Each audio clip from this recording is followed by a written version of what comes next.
Tanya enggak kan? Kenapa kita menganggap begitu? Kenapa pikiran kita sudah dihegemoni pandangan-pandangan barat lewat sekolah itu? Ya. Wong beradab, kita itu bangsa beradab. Justru kita malah mundur setelah ada sekolah. Ya. Sekolah itu alat dari kolonialisme untuk membodohkan bangsa ini. Ya. Di situ. Ya. Kita ambil contoh aja. Sebelum ada sekolah, zaman kolonial Belanda itu bupati-bupati itu lulusan pesantren semua. Kenapa? Oh, nggak ada sekolah kok. Ya bisa mereka, raja-raja di Jawa ya lulusan pesantren semua. Mulai Sultan Agung sampai Pakubuwono sampai Hamengkubuwono Diponegoro lulusan pesantren. Mau belajar di mana? Oh, nggak ada sekolah. Ya, faktanya itu. Tapi kita sudah dihegemoni bahwa sekolahlah yang membawa kita menjadi bangsa beradab. Enggak, malah mudun. Ya, peradaban kita malah turun. Ya. Karena itu saya mohon kepada ya, studi peradaban ini jangan 100% tergantung pada pemikiran-pemikiran sekolah. Kenapa? Pasti akan mundur. Ya, kita lihat kemunduran bangsa Indonesia itu justru terjadi setelah sekolah. Ya, kita lihat sebelum Indonesia ada sekolahan. Ya. Abad pertama Masehi, tepatnya tahun 78 Masehi, orang Indonesia sudah mampu menciptakan kalender. Ya. Karena itu kalender tahun Jawa itu dimulai tahun 78 Masehi. Ya, tahun Saka. Sekarang 1947 tahun Jawa. Bisa enggak lulusan sekolah menciptakan kalender? Loh, kita sudah 113 tahun loh. Ya, menggunakan sistem sekolah. Enggak ada kalendernya, ya dicontohkan Belanda itu, kalender Masehi itu. Ya, itu contoh. Ya. Dari prasasti-prasasti yang ada, mulai abad 2 Masehi, orang Indonesia sudah mengenal aksara, huruf. Ya. Tapi hurufnya masih pinjam dari India, huruf Palawa.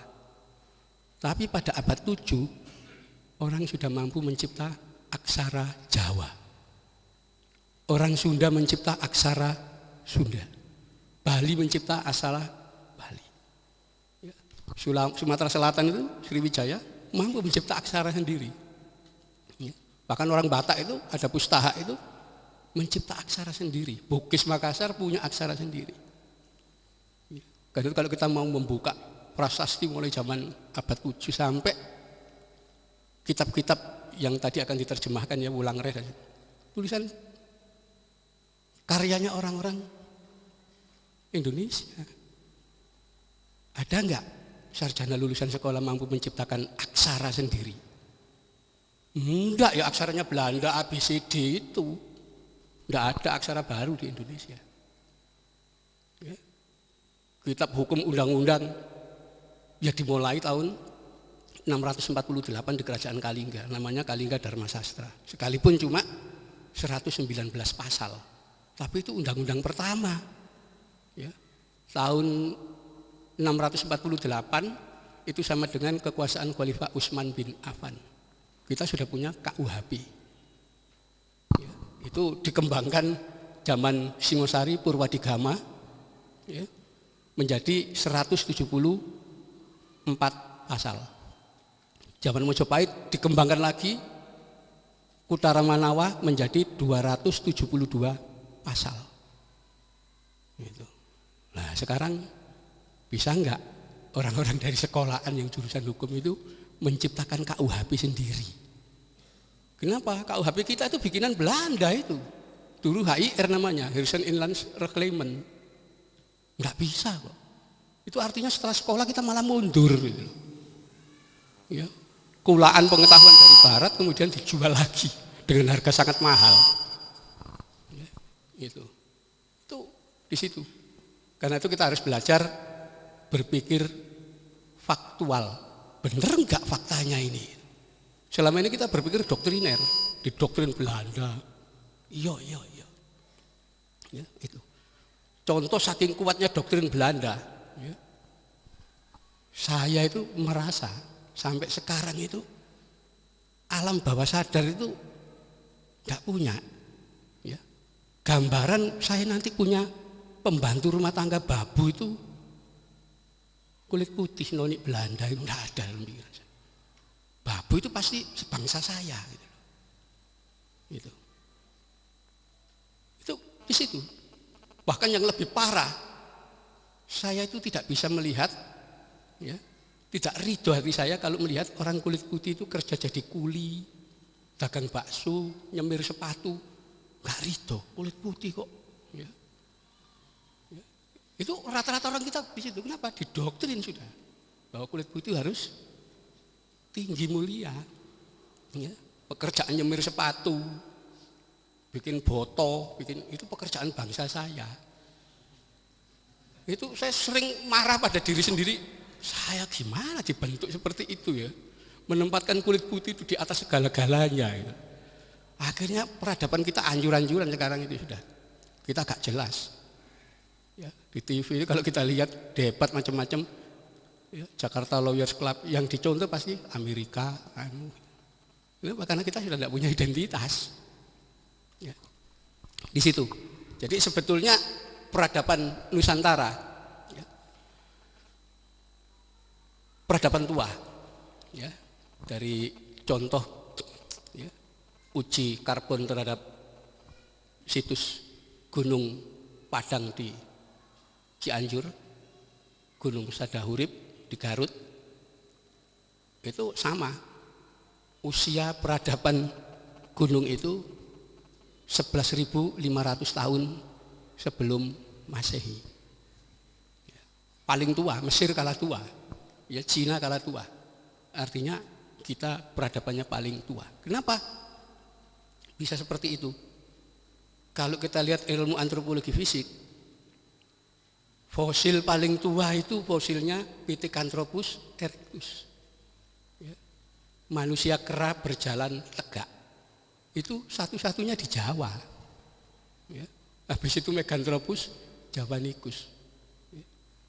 Setelah itu baru ditemukan di Australia, di Cina, ya, dan sebagainya. Paling tua tapi di Indonesia. Artinya memang peradaban paling kuno di sini. Ya. Karena manusianya juga manusia paling kuno. Ya. Ya. Nah, itu sebabnya bagaimana orang Indonesia dulu bisa memiliki peradaban tinggi? Ternyata peradaban paling kuno di sini itu dibangun di atas dua jenis perangkat ilmu. Jadi ilmu itu ada dua perangkatnya pengetahuan. Satu dibangun di atas nalar. Yang dimaksud nalar adalah pengetahuan yang sumbernya dari otaknya manusia. Ini adalah pengetahuan untuk mengenal alam benda. Ya, materi dan seterusnya. Di luar materi nggak bisa akal itu. Ya. Dan yang kedua disebut kawruh, yaitu pengetahuan yang sifatnya intuitif, itu ada di hatinya manusia, kolbunya manusia. Jadi dibangun di atas itu. Ya. Karena tadi ketika dijelaskan ini dibangun atas istikharah dan seterusnya, itu artinya pakai jalur kolbia, bukan hanya sekedar nalar. Nah kalau kita memandang sesuatu dari kolbia, nggak usah heran ini bisa terjadi. Ya. Kenapa? Oh, zaman kuno sudah dilakukan orang. Justru ketika kita belajar di sekolah, pengetahuan kita diformat hanya pengetahuan akal gitu loh. Pengetahuan ini nggak ada. Ya. Kenapa? Karena dianggap ini normatif. Padahal sebetulnya kalau dilihat enggak. Ya. Peradaban zaman dulu justru dibangun di atas dua hal itu. Ya. Itu sebabnya Islam ketika pertama kali masuk di sini, ya, menurut catatan dinasti Tang itu tahun 671 sudah saudagar Islam sudah masuk ke Jawa, ke kerajaan Kalingga. Tetapi sampai kedatangan Laksamana Cheng Ho ya, tahun 1405 Jawa ya, sebagian besar Sumatera masih belum Islam. Bahkan dalam perjalanan Cheng Ho yang ke-7 terakhir tahun 1433 Jawa masih belum Islam. Ya, itu. Artinya kalau kita tarik mulai tahun 671 sampai tahun 1433 ada jeda waktu 800 tahun Islam tidak dianut pribumi di sini. Ya. Tahun 1440 ya, 7 tahun setelah kedatangan Cheng Ho yang terakhir, Sunan Ampel datang ke Jawa. Itulah mulai dirintis dakwah dan kemudian tahun 1470-an lah mulai terbentuk Wali Songo. Ya, di mana Islam dakwanya sangat cepat ya, sampai 40 tahun setelah gerakan dakwah Wali Songo seluruh Jawa sudah Islam. Itu. Kenapa bisa seperti itu? Ternyata generasi Wali Songo itu mampu membaca ya, dengan ini dan dengan ini. Dulu yang dagang di sini saudagar menyebarkan Islam. Ya saudagar akal aja dia. Itu gak mampu nyambung ke masyarakat pribumi. Ya, tetapi ketika sunan-sunan itu, ya, beliau di situ. Ya. Termasuk kalau kita melihat Saresen saat ini membincang tentang arsitektur Islam Nusantara. Ya, kita jangan lupa jasanya orang Vietnam. Kenapa orang Vietnam datang di sini sekarang? Ya, ada yang dari Vietnam. Ya, itu. Jadi dakwah Islam itu karena jasanya orang Vietnam. Kenapa? Ya sekarang ya, kotanya disebut Ho Chi Minh City. Itu asalnya Sunan Ampel dari sana. Ya. Jadi dari suku Champa dia. Ya, suku Champa dari Ho Chi Minh City sekarang. Ya. Dari kerajaan Wijaya itu datang ke sini. Ya. Itu sebabnya pengaruh Champa itu sangat kuat di sepanjang pantai utara tempat dakwah Sunan Ampel dan keturunannya. Ya. Pengaruh itu kelihatan. Ya. Karena itu orang-orang zaman Mojopahit itu misalnya kalau menyebut ibunya itu dengan sebutan Ina, atau kalau bangsawan menyebut Reina, Raina, ya, ibu. Ya. Sunan Ampel datang, sebutan Champa digunakan, mak, ya, mak mulai digunakan. Itu dari Champa bukan Jawa asli, Jawa tidak ada. Ya. Ya, jadi itu, kata-kata mak dari Champa. Ya, termasuk sebutan ama, rama, ya. Kemudian ayah itu dari Champa, ya, dari sana. Orang-orang menyebut anak kecil di Jawa itu rari. Orang-orang Champa kacong. Ya. Kacung. Itu dari Champa. Jadi perubahan itu kelihatan sekali. Ya, perubahan. Nah, tapi mereka datang di sini itu tidak sekedar dakwah Islam langsung dakwah itu enggak. Semuanya dihitung dulu. Kenapa Wali Songo terbentuk? Kenapa? Itu dihitung. Ya, jadi zaman dulu itu ada namanya ilmu falak ya, yang berhubungan dengan hisab, namanya hisab jumal. Ya. Yaitu huruf-huruf Arab diberi makna angka. Ya. Karena itu hitungannya abjadun hawasun itu 1, 2, 3, 4, 5 itu dijadikan hitungan. Ya. Karena itu kenapa kok pakai nama istilah Wali Songo? Ya. Wali Songo itu adalah wali Jawa maksudnya, untuk menguasai Jawa. Karena mereka tinggal di Jawa. Ya. Kenapa? Karena hitungan Songo itu sama dengan hitungan Jawa. Ya. Jadi A, Ba, Ja itu 3. Ya. Dun, Ha, Wa itu 6.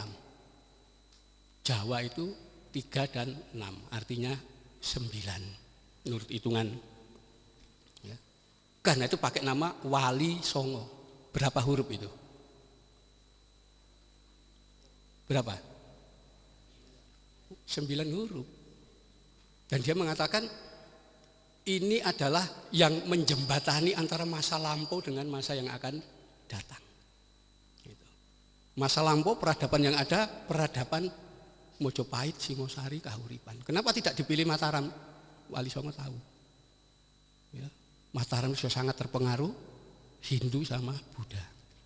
Sementara Mojopahit sekalipun Hindu Buddha, tapi pengaruh agama kuno Kapitayan itu masih kuat.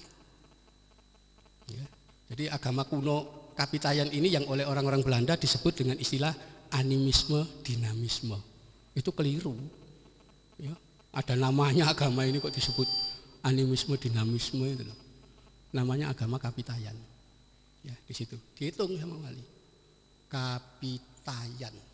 Berapa huruf itu? 9. Masuk. Kerajaan zaman kuno dulu yang paling tua Kahuripan. Berapa huruf itu? Diteruskan Singosari,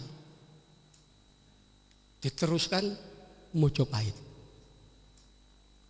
ya. Dan gagasan menegakkan Nusantara, ya. Berapa Nusantara itu? 9. Ya. Pemersatu Nusantara namanya Gajah Mada. Berapa? 9. Dan dengan tepat wali mengatakan Raja Brawijaya harus masuk Islam. Kenapa? Dia nanti yang akan menurunkan semua raja-raja Islam di sini. Ya. Berapa jumlah Brawijaya? 9. Dihitung itu. Ya. Karena itu Brawijaya ketika masuk Islam ya melahirkan Raden Pata macam-macam di situ. Termasuk pusat Islam di Jawa Barat juga begitu dihitung. Kerajaan paling tua waktu itu Pajajaran. Ya. Berapa huruf? Ya. Rajanya Siliwangi. Lewat raja ini nanti Islam bisa berkembang. Itulah akhirnya macam-macam itu dihitung dari situ. Ada hitungannya. Ya. Seperti anak-adik madu ini. Ya. Itu. Dan ini masih kuat ya dilakukan di pesantren. Ya. Itu sebabnya ketika Indonesia merdeka, kiai-kiai mengatakan sepakat, ya.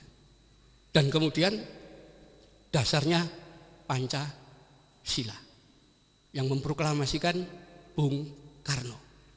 Silakan dihitung Indonesia, Pancasila, Bung Karno. Ya. Itu dihitung sama kiai. Oh, tak ada malu. Tapi ya faktanya begitu. Ya. Jadi pakai hitungan dulu. Karena itu membangun arsitek juga, ya, itu juga pakai hitungan, tidak sekedar bentuk fisik, ya, ya pakai istiqoroh macam-macam, ya, dan ada hitungannya masing-masing. Ya. Nah karena itu Wali Songo mengatakan kita itu penerus peradaban mulai Kapitayan, Kahuripan, Singosari, Mojopahit itu kita penerusnya. Itu sebabnya pasca runtuhnya Mojopahit muncul peradaban baru. Yang zaman Mojopahit tidak ada, tapi ini kelanjutan dari peradaban Mojopahit. Ya.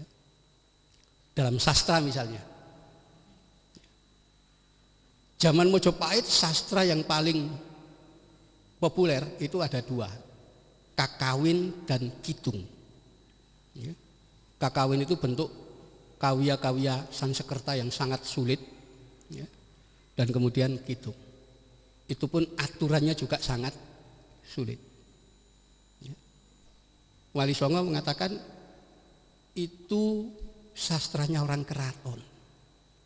Masyarakat gak mampu. Kita turunkan aja ya, di bawah itu. Lalu muncullah sastra tembang.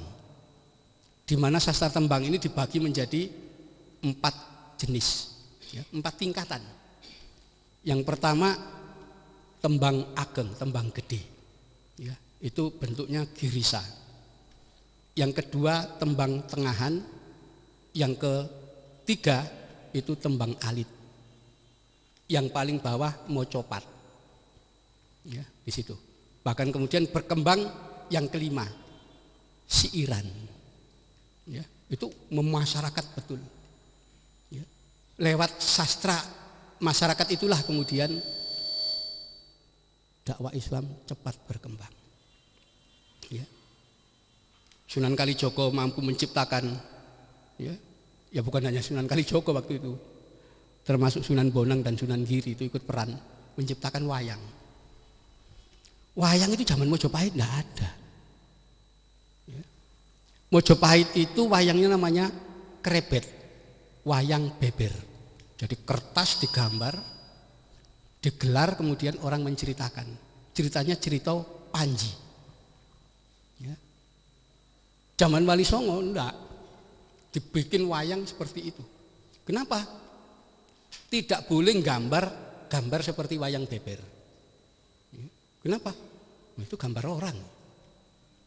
Lalu dibentuklah format wayang, yaitu bayangan, ayang-ayang. Ya. Yang dilarang itu kan gambar makhluk. Tapi kalau gambar bayangan kan tidak apa-apa. Ya. Jadi logikanya Wali Songo begitu. Kalau di Timur Tengah dilarang menggambar manusia, timbullah ya, gambar-gambar kaligrafi, ya, gambar diagonal dan seterusnya itu. Di sini enggak, menggambar bayangannya manusia. Karena dibentuklah wayang seperti sekarang, karena itu kan enggak mirip manusia dia. Ya. Tangannya sampai ke kaki misalnya panjang. Ya, hidungnya, bentuknya, matanya semua enggak sama dengan manusia. Tapi orang mengasumsikan ini orang, ya. Gitu. Disitulah dikembangkan dan kemudian diperkenalkan kepada masyarakat cerita yang hanya dikenal di keraton, yaitu Mahabharata dan Ramayana. Ya. Itu disampaikan kepada masyarakat. Kenapa? Keraton itu sudah mengenal Mahabharata dan Ramayana, tapi ditulis dalam bentuk kakawin yang hanya bisa dipahami orang keraton. Masyarakat tidak paham. Nah, disitulah Sunan Kalijogo, ya, Sunan Giri dengan seni pertunjukan wayang memperkenalkan kepada masyarakat cerita-cerita yang katanya tidak bisa dipahami orang biasa. Ya. Ternyata masyarakat desa pun mampu. Siapa ngomong masyarakat bodoh itu? Ya. Tergantung penyampaian, ya, di situ. Tetapi sebelum disampaikan cerita Mahabharata itu sudah diformat dulu sama Wali Songo. Ya. Karena itu cerita wayang Mahabharata dan Ramayana di Indonesia, ya, khususnya di Jawa, sangat beda dengan yang ada di India. Gitu. Sudah wayang di sini sudah diislamkan cerita itu. Contoh yang diislamkan misalnya tokoh Pandawa yang dianggap pemenang dalam perang Baratayuda, itu ada tokoh perempuan namanya Drupadi. Menurut naskah asli Mahabharata, Drupadi itu adalah istrinya kelima Pandawa. Ya. Jadi dia punya suami 5. Ya. Di situ. Nah, karena poliandri Islam tidak mengenal, oleh Wali Songo diubah. Drupadi adalah istrinya Yudhistira yang paling tua. Itu sudah bikinan Wali Songo, nggak sesuai dengan aslinya lagi. Ya, itu. Tokoh-tokoh begitu. Jadi ada memformat. Arjuna. Ya. Tokoh Arjuna ini kemudian digambarkan oleh wali-wali punya istri banyak. Itu semuanya fiktif, ya, bikinan wali untuk menunjukkan bahwa Arjuna ini istilahnya lelananging jagat, artinya laki-laki yang punya banyak istri. Itu bikinan Wali Songo, yang asli enggak, dia ya suaminya Drupadi itu. Ya. Jadi itu diubah, banyak faktor yang diubah, dan itulah penyampaian terhadap dakwah Islam lewat itu. Ya. Termasuk nanti sistem pendidikan Islam itu juga kenapa muncul pesantren, itu sebetulnya mengambil alih pendidikan Siwa Buddha yang waktu itu namanya Dukuh. Ya. Jadi ada pendidikan pendeta Siwa Buddha, namanya pendidikan Dukuh. Ya. Nah itu mendidik calon pendeta yang dalam satu kitab namanya Sila Kramaning Wiku, yaitu aturan untuk menjadi murid, menjadi wiku. Ya, itu ada di situ. Jadi misalnya seorang murid itu dia diharuskan tidak melakukan tindakan tercela seperti berjudi, minum minuman keras, ya. Semua yang dilarang itu tidak diperbolehkan. Makan pun dilarang, yang camah, kotor, ya. Karena itu yang dilarang itu ada aturannya. Celeng wanua itu babi, anjing, kucing, dan semuanya itu dilarang, diharamkan dimakan oleh para wiku. Ya. Dilarang mencuri, dilarang, semuanya aturan persis Islam. Itulah yang pertama kali diambil oleh Wali Songo untuk mendidik orang-orang Islam. Ya. Itu sebabnya zaman Sunan Ampel namanya masih dukuh, bukan pesantren. Ya. Baru zaman Sunan Derajat, Sunan Giri itu diubah jadi pesantren. Ya. Karena itu kalau kita ke Surabaya, ke Ngampel sana, di sebelah selatan Ngampel masih ada kampung dukuh namanya. Ya. Itu dulu pesantren zaman Sunan Ampel kuno, ya. Tapi sekarang ada kelentengnya. Pesantrennya tidak ada. Maaf Pak Agus, saya salah waktunya kurang 1 menit lagi. Ya, jadi itu termasuk peradaban ini, nanti muncul arsitek, ya, itu juga mengambil alih arsitektur yang sudah ada zaman dulu. Ya, karena itu dihitung, mau membuat rumah, mau membuat bangunan, dihitung. Dan ada ketentuan zaman kuno mengenai arsitektur di Nusantara, yaitu manusia itu tidak diperbolehkan tinggal di rumah atau di tempat yang terbuat dari bangunan batu. Manusia harus tinggal di tempat yang terbuat dari kayu. Itu. Jadi raja pun tinggal di rumah kayu. Ya. Cuma bentuknya lain, ya. Dia kayunya diukir dan seterusnya. Ya. Jadi kerajaan-kerajaan ini dari kayu. Karena itu Mojopahit ketika perang dan seterusnya, ya sampai sekarang hilang. Di mana lokasinya? Kenapa? Lo bangunannya dari kayu. Ya perang dibakar habis. Demak juga kan tidak ada sisanya. Ya, nggak ada. Kerajaan Banten juga kenapa? Karena dari kayu. Ya. Termasuk Keraton Mataram lama, Pajang nggak ada. Itu baru semua bikinan Belanda. Ya, proses itu. Nah kita mengatakan kenapa orang-orang dulu kok tidak boleh tinggal di rumah dari batu. Gitu, ya. Gitu. Baru belakangan saya paham. Oh, ya. Terutama setelah melihat gempa di Padang. Padang itu mall, toko-toko itu roboh semua, tapi rumah dari kayu yang ada di pinggir pantai itu tidak roboh. Kenapa? Kayu itu punya fleksibilitas ketika kena gempa. Rupanya orang dulu sudah paham, kita tinggal di wilayah yang rawan gempa. Karena itu jangan bikin yang dari batu. Nanti kalau patah, roboh, gepeng orang. Ya. Karena itu kalau dari batu, kalau kayu kan enggak elastis. Apalagi atapnya dari ijuk. Ya. Kalau misalnya gempa sampai 9 skala Richter, rumah roboh, atap ijuk, orang masih hidup. Ya, itu jadi logikanya orang dulu sadar bahwa dia hidup di wilayah gempa gitu loh. Ya. Karena itu bangunan batu pun itu tidak boleh permanen. itu harus ada rongga satu dengan yang lain, karena itu kan candi itu ditoto, ya itu. Kalau kena gempa candi itu ya saling bersinggungan satu sama lain, tidak sampai patah. Ya. Ini sudah saya tanyakan ke teman-teman di ITB ya, dari jurusan teknik sipil, ya memang candi itu ya bangunan yang paling cocok untuk Indonesia. Kenapa? Ya dia kan tidak ada perekatnya, jadi ketika ada gempa, ya batu satu dengan yang lain ya bisa membuat keseimbangan sendiri.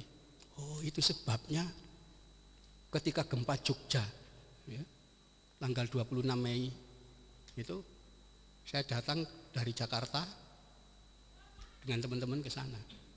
Itu sebabnya saya lihat bangunan rubuh semua, termasuk gedung DPRD provinsi itu, yang lantai 2 buncer itu kan rata dengan tanah. Ketika saya mau keluar, mau balik ke Malang,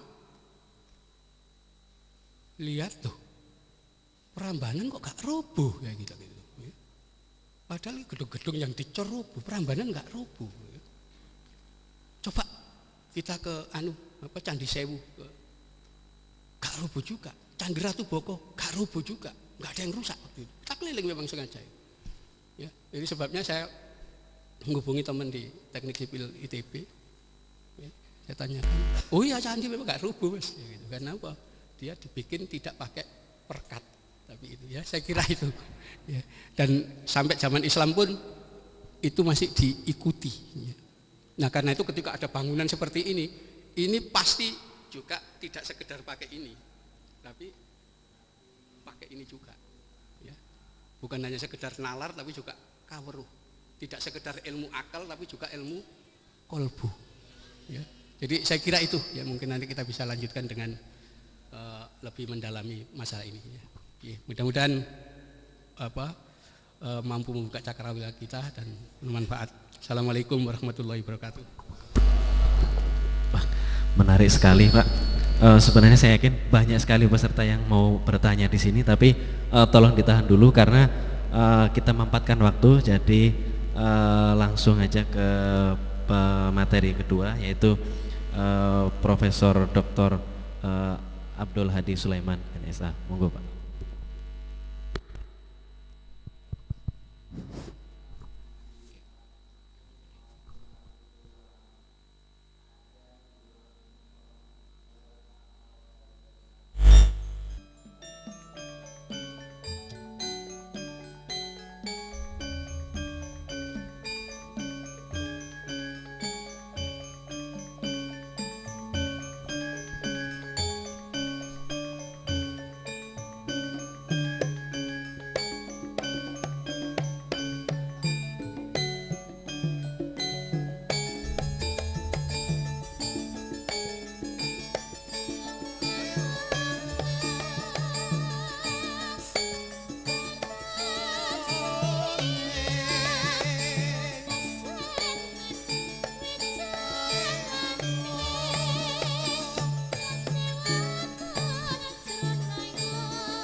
Musiknya dipindahin yang satunya lagi.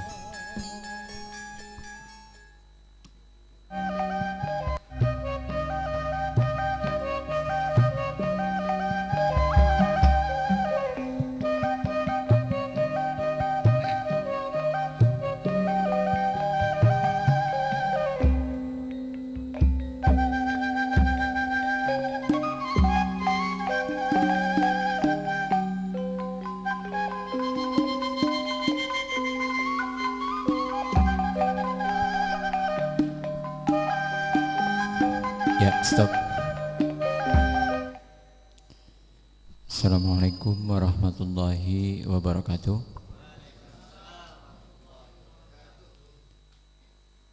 Bismillah, alhamdulillah, irrahmanirrahim.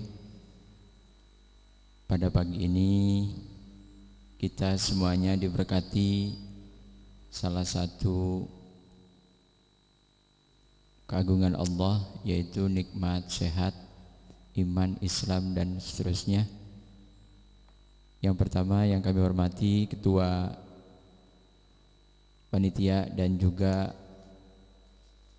Ibu Profesor Siti yang mewakili Pak Rektor, juga yang lainnya, dan juga para sesepuh yang lainnya. Kami diberi kesempatan untuk menyampaikan sebuah materi, yaitu yang berjudul Kebudayaan dan Peradaban Nusantara. Kata-katanya singkat, tapi ini kajiannya cukup lumayan dalam. Next.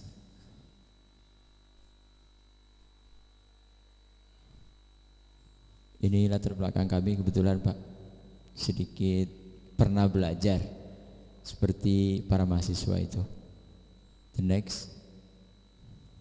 Ini silsilah keturunan dari garis ayah dan ibu. Kebetulan cucu yang kelima dari Syekh Syarif Hidayatullah, Profesor. Buyutnya Wali Songo nanti disebutin. Jadi kalau cerita Wali Songo saya lebih ketalar, lebih hafal sejarahnya. Bukan berarti lebih hebat, karena darah, tetap darah. Nah ini Nuwun sewu, bukan untuk dipamerkan, ini wajib ditampilkan karena harus. Sebab audien ini adalah orang-orang top dan hebat banget di hadapan profesor. Ya, langsung ke materi, coba dibuka.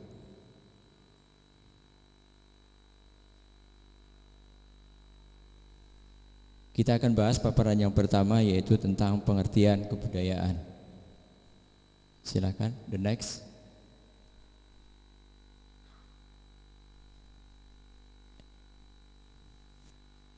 Kebudayaan orang suka mengartikan macam-macam.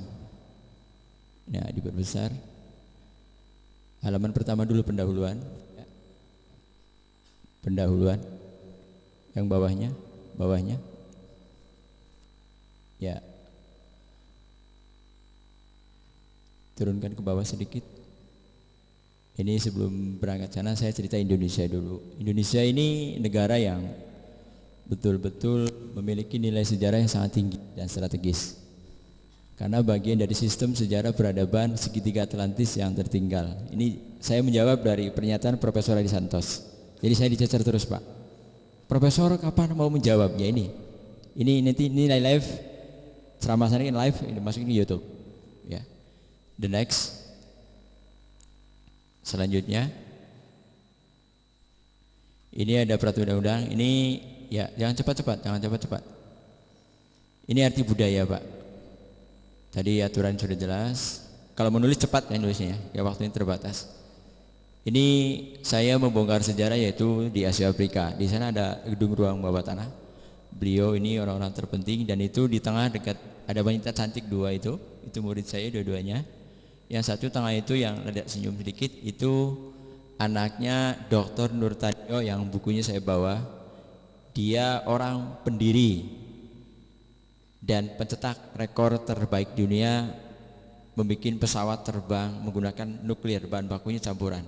Ini bukunya ada di saya. Ini dia Pak Profesor.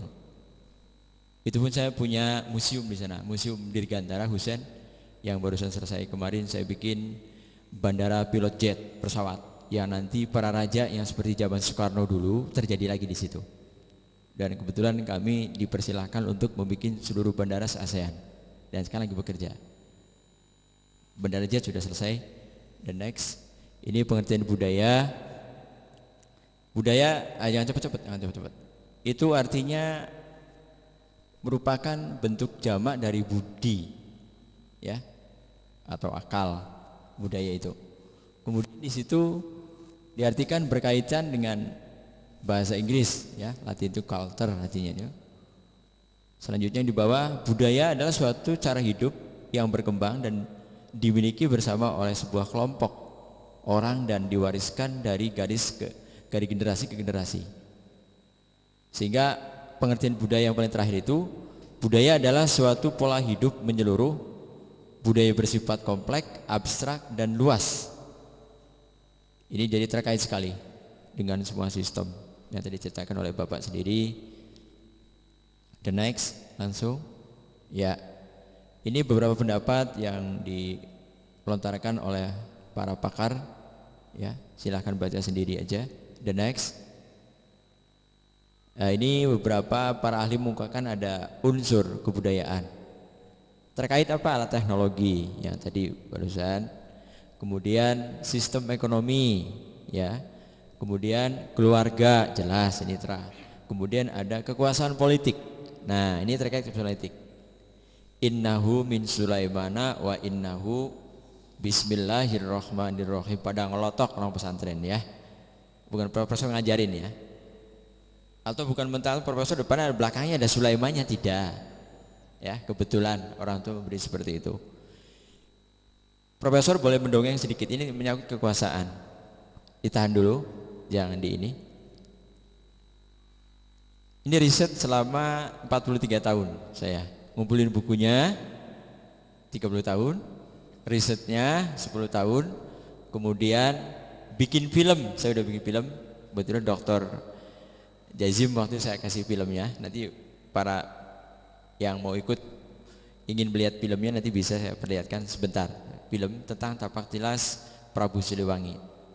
Bapak tadi nyebut Pajajaran, kebetulan saya dari ibu Pajajaran Pak. The next artinya Mojopahit Pajajaran. Termasuk Brawijaya itu adalah keturunan yang kelima. Kenapa namanya Mojopahit Singosari? Mojopahit itu kalau ditarik ulur ke sejarah paling atas, abad pertama, 2, 3, dan 4, kebetulan profesor membuat film yang judul Tapak Tilas Prabu Siliwangi. Jadi Indonesia ini manusia tertua, dan seluruh para nabi dan rasul pun dulu tinggal di Indonesia. Yang paling lama banget adalah innahu min Sulaimana wa innahu bismillahirrahmanirrahim. Indonesia itu merupakan kerajaan terbesar Nabi Sulaiman. Dari Sabang sampai Merauke itu kalau dibentuk hook, nanti ada filmnya saya setel. Letternya ba, tek tek tek tek tek, tek gitu loh. Titiknya di bawah. Profesor sekarang tinggal di Bandung, ba kan. Sekarang memberi orasi bekerja sama dengan Malang. Malangnya ke siapa? Brawijaya, ba juga. Profesor sih jalan-jalan ke Bali, ba juga. Suka ke Banjarmasin, ba. Suka ke Baitullah, ba juga. Oh, berarti kita hidup ini titiknya di sistem ba. Persis yang seperti Bapak sekarang duduk di tempat ini pun dibangun oleh ba. Bismillahirrahmanirrahim, Allahu Akbar.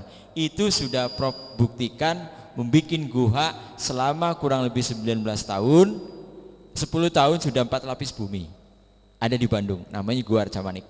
Jadi kalau jalan-jalan ke Bandung, saya para panjenengan sedoyo tak bawa yang Prof bikin. Guhanya itu dibikin dengan 2 kalimat. Persis masjid ini pun dibangun oleh Pak Yai waktu Sihoro. Pas semalam beliau berkomunikasi dengan Prof di ruang bawah sadar. Prof titip salam ke semua audien.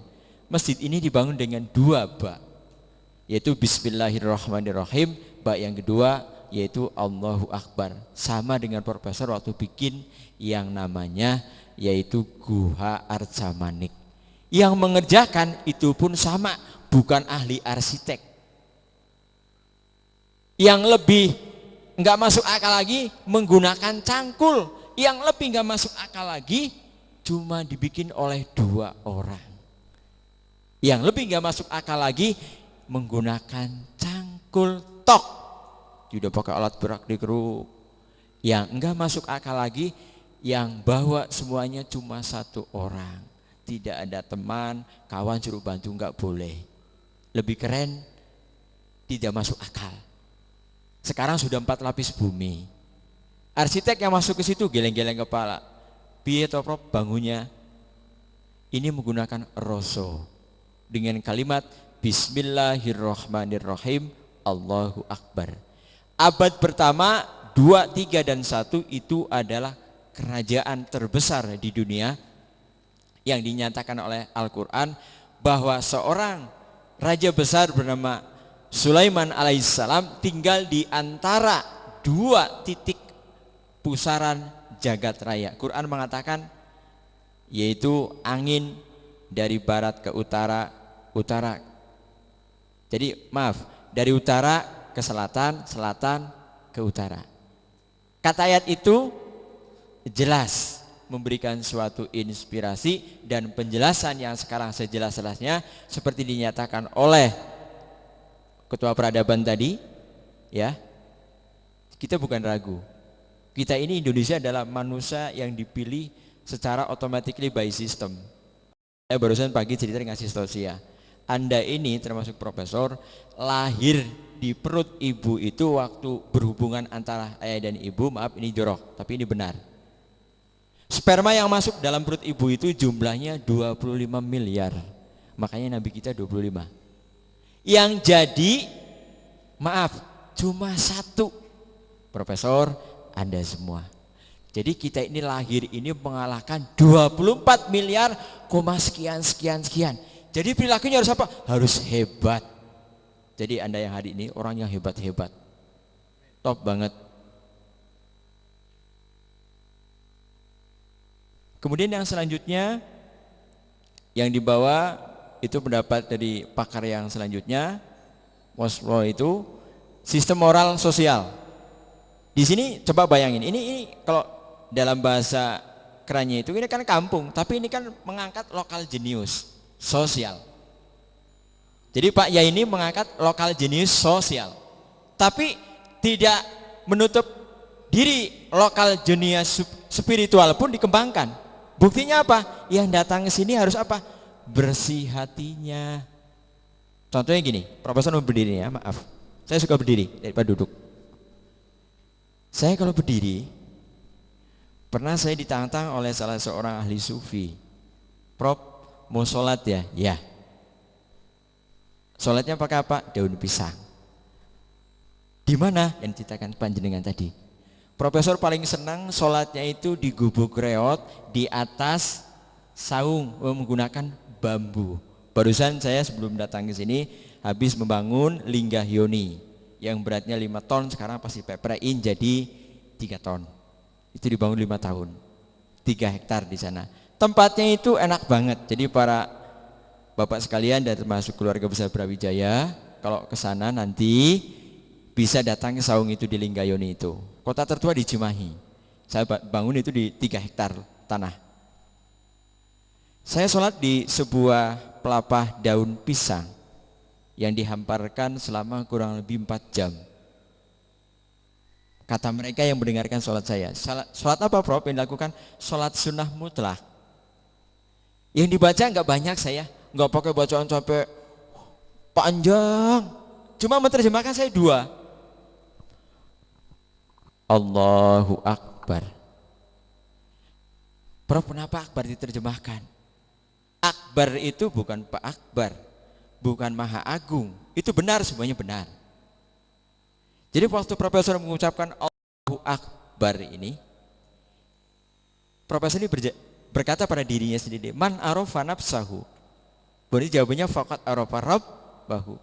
Profesor ini ibarat satu titik ya Allah di atas permukaan bumimu ya Allah. Kalau dibandingkan dengan sifat akbarmu itu, bumi pun bertanya lagi, Prof, saya juga sama, ibarat satu titik di antara galaksimu. Kalau dibandingkan dengan sifat akbarmu itu, saya perhatiin terus, ternyata galaksi pun sama, protes lagi Prof.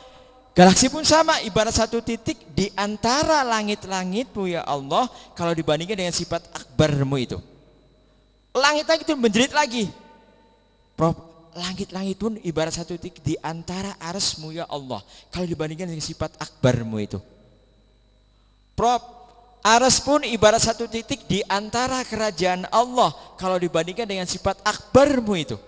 Dan yang terakhir, Prof, kerajaan Allah pun ibarat satu titik yang sangat kecil, mikron, sepersekian persen kalau dibandingkan dengan zat Allah. Sehingga pas begitu Profesor menerjemahkan tadi, yang ada apa? Air mata keluar dengan sendirinya.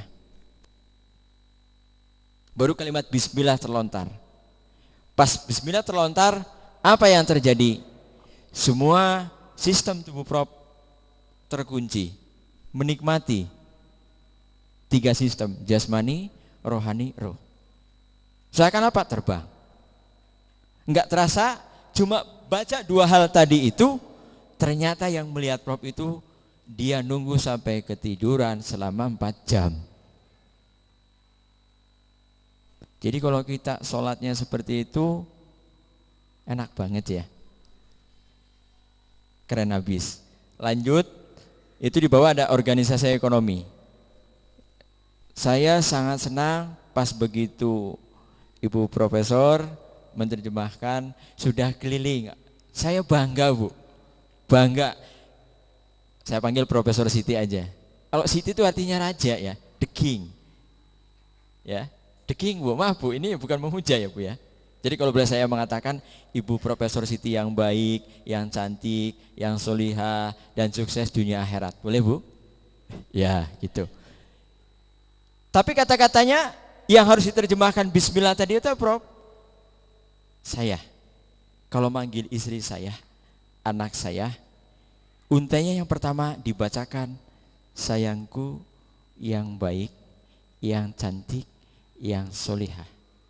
Dibelai rambutnya istriku, dicium. Ini, tak terakhir. Profesor mau berangkat paparan di Brawijaya. Anak-anak pun sama. Kedengaran tetangga, siapapun yang melihat indah. Prof, panjang banget, repot. Udah gampang. Sayangku mau berangkat. Cium ininya. Kenapa harus ini, Prof? Kalau kita sholat, tatkala kita menyentuh ini, maaf, ini Prof harus mencontohkan ya. Harus di depan. Maaf ya, Nuhun Sewu ya. Jidat ini, batuk ini yang nong-nong, ya, yang botak dan seterusnya lah, bebas ya. Ini kalau disentuhan pas dengan tera alam, bisa dilihat semua.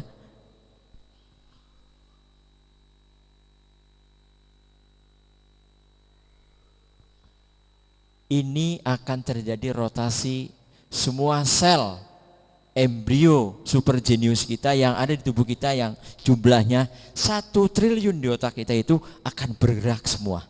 Anda akan jadi orang sangat cerdas. Itu ibadah yang bersifat spiritual genius. Kalau dia punya penyakit apapun, kalau sering sholat seperti itu, insya Allah wes bablas penyakitnya, penyakit hati dan seterusnya. Makanya orang yang cerdik itu kalau sholat itu bukan ditekan, tempelkan aja tek. Tapi harus ikhlas kepada yang di atas, ke diri kita, ke alam. The next. Nah, ini beberapa pendapat tentang komponen ya, ada ide. Jangan cepat-cepat, bentar ya. Ide berupa gagasan, kemudian aktivitas, kemudian artefak karya. Ya. Karya Prof setelah bikin gua, bandara, baru menyelesaikan juga yang kemarin kursi kerajaan Sulaiman yang panjangnya dari situ tuh. Situ maaf, sampai sini panjangnya. Kursi jati itu saya simpen di Waduk Jatiluhur yang menghasilkan ini. Cahaya ini dari sana sumbernya. Saguling Cirata Jatiluhur. Prof simpen selama kurang lebih 30 tahun. Pas dibikin kursi itu selama 20 tahun baru selesai kemarin. Namanya kursi kerajaan Sulaiman. Tinggi besar. Ya, itu pun sudah masuk YouTube. Jadi kalau kalian bisa lihat tentang kursi kerajaan Sulaiman di situ ada. Ya, panjang. Yang membikin adalah adik Prof sendiri, yang membantu yaitu Raden Subarkah, keturunan dari Raden Kian Santang. Ini berbentuk artefak karya. Kalau artefak, saya lagi meneliti pas perjalanan ke Brawijaya juga Borobudur. Borobudur itu 1 tera dengan Gunung Lalakon di Bandung. Gunung Lalakon termasuk kalau orang Hindu itu sering ke apa tuh gunung yang ada di Jawa Timur, satu lagi Gunung Kendeng ya. Ya, di situ. Itu tempat ngumpulnya para nabi dan rasul dulu. Makanya termasuk di sini. Brawijaya itu merupakan titik batera yang ketiga. 1, 2, 3. Bandung, Brawijaya, Bali. Bali mengenal budaya pura. Kenapa? Karena secara on the spot waktu Allah Subhanahu wa taala menciptakan alam jagat raya itu pada 4 titik. Barat diciptakanlah yang sekarang kita sembah orang Islam Baitullah. Ini lintas agama, saya cerita. Timur pura. Ini tetap batu, ini pun batu, bentuknya beda. Selatan juga batu, dia lebih menyembah api sistem. Kan batu kalau diteprak itu keluar apinya. Disembah jadi agama Majusi. Kenapa Prof? Kalau yang di barat itu ada Baitullah kotak? Karena kalau di sana diciptakan pertama sistem air, kalau di sini sistem bumi dibentuk. Di sini sistem api di selatan. Di sini sistem angin. Di tubuh kita ada 4 kali 5 pancer. Api, air, angin, tanah. Manunggaling Gusti. Ngaji diri, ngaji rasa. Kalau ngaji ya ini. Ngaji diri menikmati penceramah. Ngaji rasa nanti dipraktekin kalimat bismillah tadi di rumah. Lanjut. Ini beberapa komponen kebudayaan, ada material, non material, lembaga sosial, sistem kepercayaan, estetika, ya, bahasa. Lanjut. Dan ini kebudayaan sangat berhubungan dengan aktivitas teknologi terkait ya, senjata dan seterusnya. The next terus. Kesenian salah satunya tadi terkait dengan nilai-nilai kesenian. The next terus sistem kepercayaan. Ya, agama Samawi tadi terkait dengan Pak Romo tadi menjelasin, urusan Pak Agus. Ya, terus the next. Agama filsafat ya. Para orang-orang pinter di sana, ini terkait budaya juga di sana. Ya, terus the next. Ini hubungannya dengan pernikahan, kemudian sistem dan ilmu pengetahuan, ya. Terkait semua. Terus the next. Ya, ini kebudayaan sebagai peradaban. Jadi kebudayaan itu terkait dengan peradaban. Berarti Indonesia ini peradaban sangat tinggi, sangat tinggi. Mereka tahu. Kenapa? Bumi Sulaiman. Tidak tapi-tapi lagi asli kenapa Quran yang berbicara di sana, yang berfirman itu. Jadi lapisannya seluruh Indonesia ini kalau dibongkar ada 7 lapisan itu. Lapisan pertama itu yang sekarang diteliti oleh para ahli dunia dengan saya sendiri. Itu apa Prof? Pasir putih. Pasir biasa, pasir putih. Kandungan ketiga, kandungan nuklir yang terbaik di dunia. Terus keempat, ya, uraniumnya, kelima, emas, intan, berlian, dan paling tertinggi ada 7 titik. Itu lapisan bumi Indonesia. Jadi al-jannatu tahta gitu loh. Kita boleh bangga dengan siapapun, tapi orang luar negeri tatkala melihat Indonesia ngiler.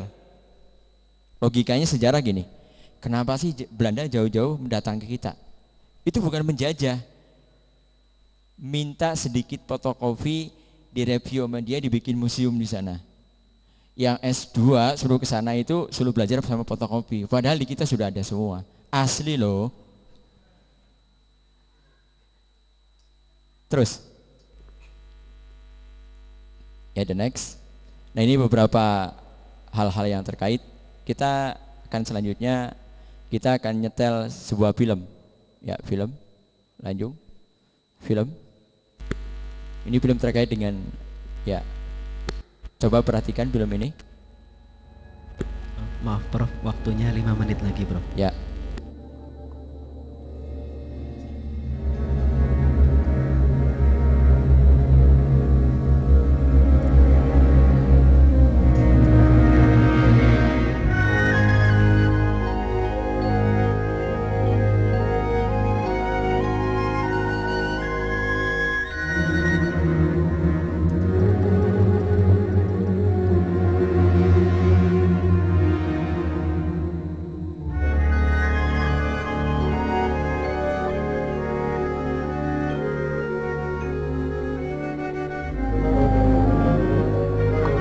Ini perputaran alam ya, seluruh alam bergerak, alam ini berputar.